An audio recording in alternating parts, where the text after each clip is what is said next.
اشتہار میں ایک وہ غلط چیز چھپ گئی ہے.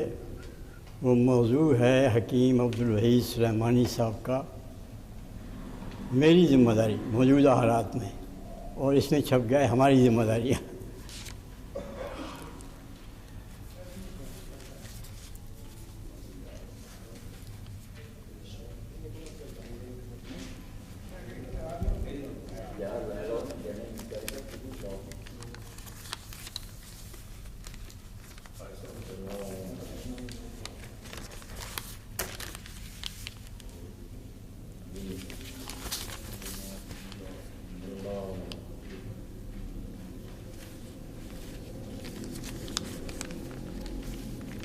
دوسرا ہے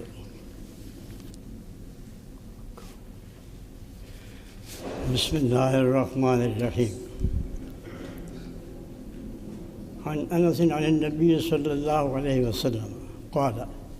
ثلاث من کن فیہ وجد حلاوة الایمان ان یکون اللہ ورسولہ احب الیہ مما سواہما وَأَن يُحِبَّ الْمَرْءَ لَا يُحِبُّهُ إِلَّا لِلَّهِ وَأَن يَكْرَهَ أَن يَعُودَ فِي الْكُفْرِ كَمَا يَكْرَهُ أَن يُقْذَفَ فِي النَّارِ. متفق علیہ. یہ حضرت انس رضی اللہ تعالیٰ عنہ کی ذریعے سے حضور کا ارشاد ہم تک پہنچا ہے، اور صحیح بخاری اور صحیح مسلم دونوں نے اس کی روایت کیا ہے. آپ نے ارشاد فرمایا کہ تین خصلتیں ایسی ہیں، تین چیزیں ایسی ہیں کہ جس شخص میں وہ موجود ہوں اس کو ایمان کی شیرینی اس کو حاصل ہوتی ہے، اس کی مٹھاس جو ہے وہ محسوس کرتا ہے.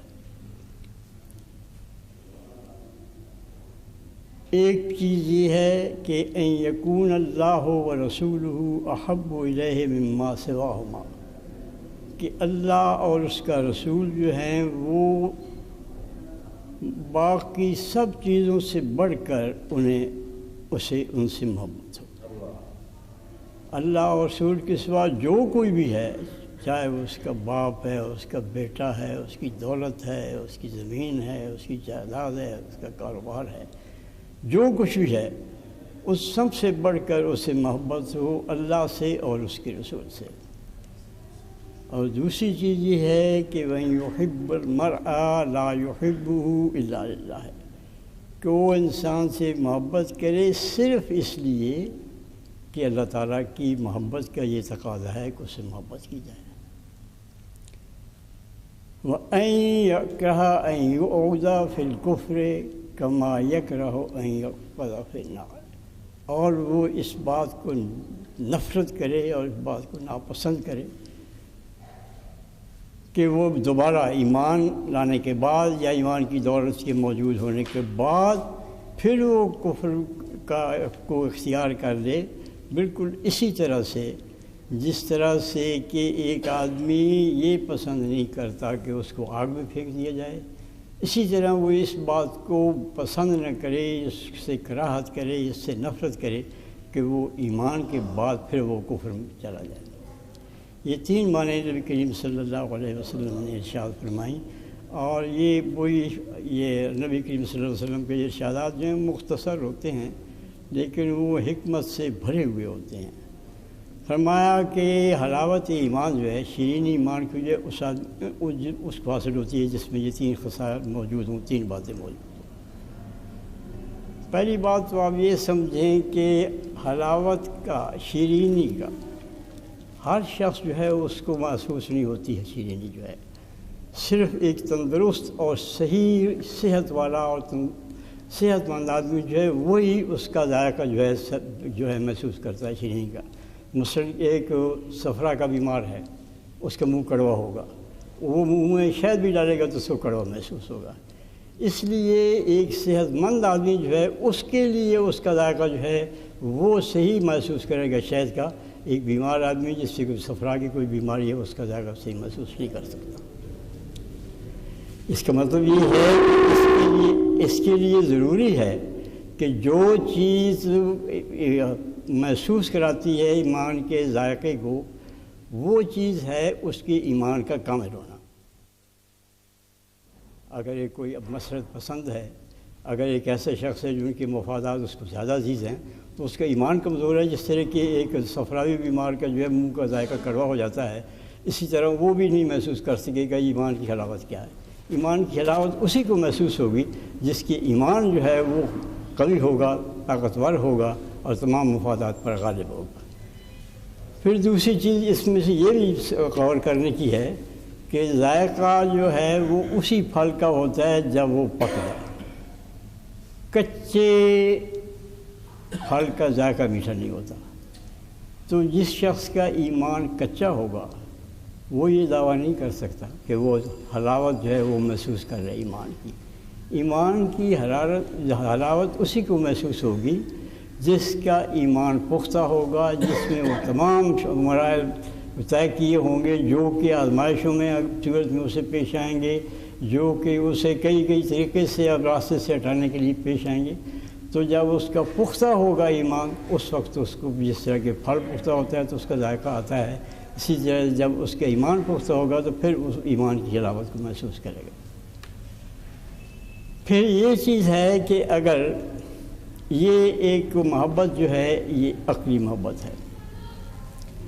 اس کا تقاضا عقل سلیم کرتا ہے، یعنی ہر چیز جو ہے وہ ہم میٹھی چیز جو ہے اس کو پسند کرتے ہیں، لیکن اگر ایک شخص بیمار ہو جائے تو وہ کڑوی دوا بھی پی لیتا ہے۔ اس لیے پی لیتا ہے کہ اس کو جانتا ہے کہ اس کی کڑوی دوا ہے، اب سنتین بھی کھا لیتا ہے، تلخ بھی کھا لیتا ہے، یہاں تک کہ وہ ازراقی اور معجون ازراقی جو کچلے سے تیار ہوتی ہیں ان کو بھی کھا لیتا ہے، حالانکہ جانتا ہے کہ ان کا ذائقہ کڑوا ہے۔ کس لیے؟ اس کی عقل سلیم تقاضا کرتی ہے کہ میری شفا اس میں ہے، یہ اس کی جو ہے عقل اس کا تقاضا ہوتا ہے۔ اس لیے وہ اللہ کے راستے میں جو پریشانی آتی ہیں، جو مصیبتیں آتی ہیں، ظاہر ہے کہ ان کا دکھ اور تکلیف تو ہوتی ہے نا سب کو، لیکن ان سب کو وہ برداشت کرتا ہے اور گوارا کرتا ہے اللہ تعالیٰ اور اس کی رسول محبت میں۔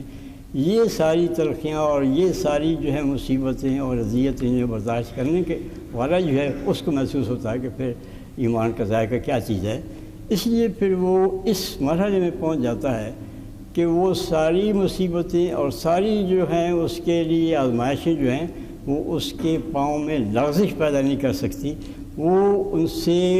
اپنے آرام کی خاطر، اپنی دولت کو بچانے کی خاطر، اپنی عزت کو بچانے کی خاطر، اپنے آرام کی خاطر جو ہے اس کو ایمان کے چھوڑنا ایسی ہے جیسے کہ کوئی اس کو آگ میں ڈال رہا ہو۔ یہ چیز جو ہے یہ حلاوت ایمان اس وقت محسوس ہوگی جب وہ ان تمام چیزوں میں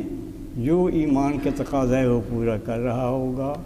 اس کا ایمان کی جو تقاضے ہیں اللہ اور اس کے رسول جو ہے کہ جو احکام ہیں ان کی وہ پابندی کر رہا ہوگا، اس کی ایمان کی جو شرائط ہیں اس کے تقاضے ہیں ان کو ایک ایک کر کے اور اس کی تعمیل میں نقصان اٹھا رہا ہوگا، اور یہ محسوس کر رہا ہوگا کہ ایک طرف وہ انعامات ہیں، دوسری طرف یہ اذیتیں ہیں، ایک طرف وہ آرام اور آسائش ہے، دوسری طرف یہ تکالیف ہیں۔ تو وہ ان تکالیف کو برداشت کرے گا لیکن ان تکالیف سے نکل کر آرام کو برداشت نہیں کرے گا ایمان کے معاوضے میں۔ چنانچہ ہمارے نبی کریم صلی اللہ علیہ وسلم کے دور میں آپ یہ دیکھ لیں کہ اس طرح کی بے شمار مثالیں ہیں، وہ ساری چیزیں اگر سامنے رکھیں تو یہ محسوس ہوتا ہے کہ ایمان کا ذائقہ جو ہے یہ کتنا میٹھا ہے، کہ ان لوگوں نے کیا کیا چیزیں جو تھیں وہ برداشت کی، کیا کیا مصیبتیں برداشت کی۔ آپ یہ دیکھ لیں کہ انہوں نے جسمانی اذیتیں سے حضرت بلال کو پتھر ان کے سینے پر رکھ دیا جاتا تھا اور اوپر لات ہو رکھتا تھا، امیہ بن خلف جو تھا کہ یہ اٹھ نہ پائے، ان کو گلیوں میں گھسیٹا جاتا تھا۔ حضرت خباب بن ارت جو ہیں ان کو کوئلوں پر ان کو لٹایا گیا، ان کے داغ جو تھے وہ ساری عمر ان کے جسم پر رہے۔ حضرت عمر کو ان کے پیٹھ سے کپڑا اٹھا کے دکھایا تو انہوں نے دیکھے۔ اسی طرح سے حضرت سب سے پہلی شہید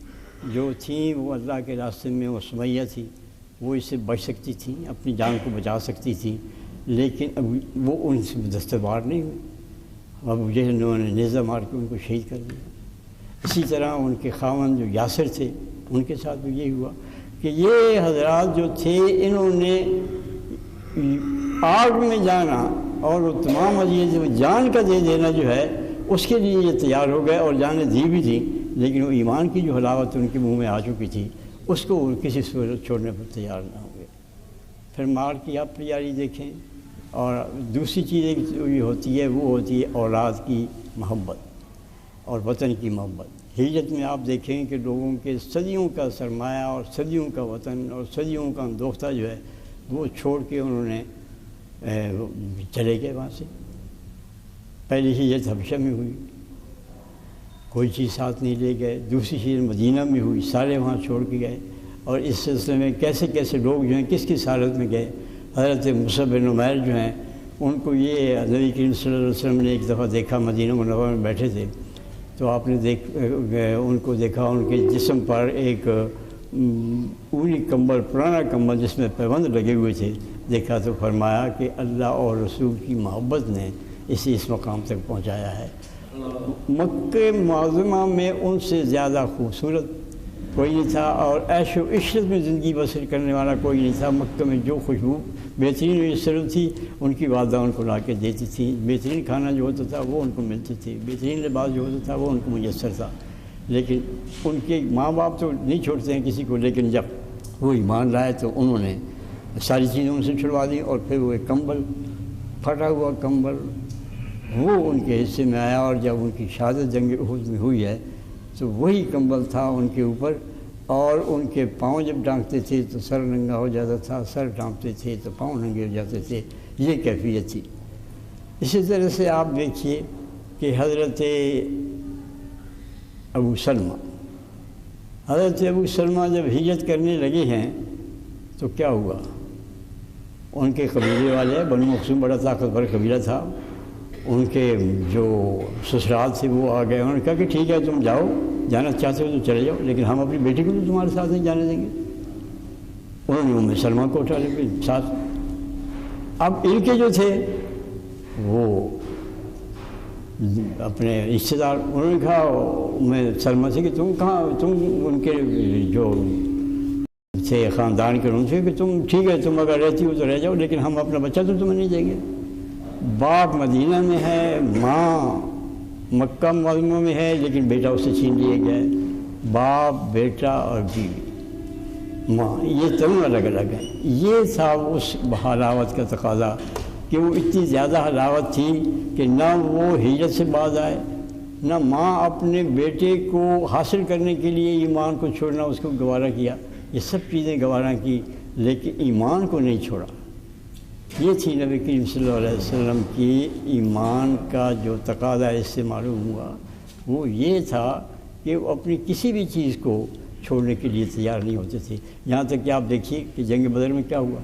حضرت عمر بن خطاب رضی اللہ تعالیٰ کے سامنے ان کے ماموں آئے، انہوں نے ان کو قتل کر دیا۔ حضرت ابوبکر صدیق رضی اللہ عنہ کے سامنے ان کے عبد الرحمن، بعد میں بتایا انہوں نے کہ ابا جان آپ میرے سامنے آئے تھے جنگ میں،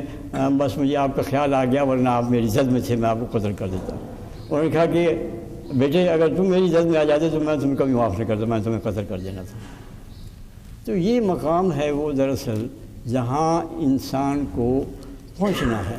اور یہی مقام مطلوب ہے، اور یہی مقام جب جس پہ پہنچتے ہیں تو پھر وہ منزل آتی ہے جب کہ یہ ہوتا ہے کہ یدخلون فی دین اللہ افواہ مقام آتی ہے، جار حق و باطل کا منظر آتا ہے۔ تو یہ قربانیاں اس کا تقاضا ہے، اور یہ حلاوت جو ہے اسی وقت محسوس ہوتی ہے جب وہ اللہ اور رسول کی محبت سے سب سے بڑھ کر اس کے دل میں ہو، اپنی اولاد سے، اپنی ماں سے، اپنے باپ سے، اپنی جان سے، اپنی ہر چیز سے جو ہے ان کی زیادہ محبت ہو۔ اس سلسلے میں انشاءاللہ مزید گفتگو آئندہ ہوگی۔